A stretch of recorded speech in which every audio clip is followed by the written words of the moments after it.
Hello! Gandang hapon na naman guys. Ayan, dito na naman kami sa aming puno ng aming bayabas.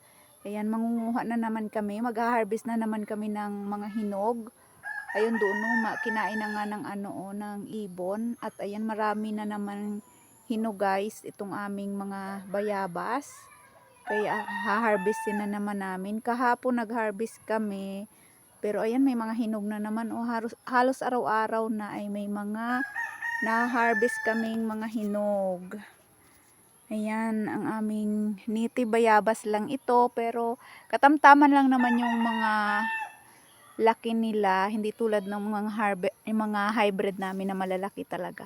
At ayan, super dami na ang kanyang bunga. Kaya araw-araw kaming nagha-harvest. Ayan guys, tara at samahan kami. Kakain na naman ng bayabas.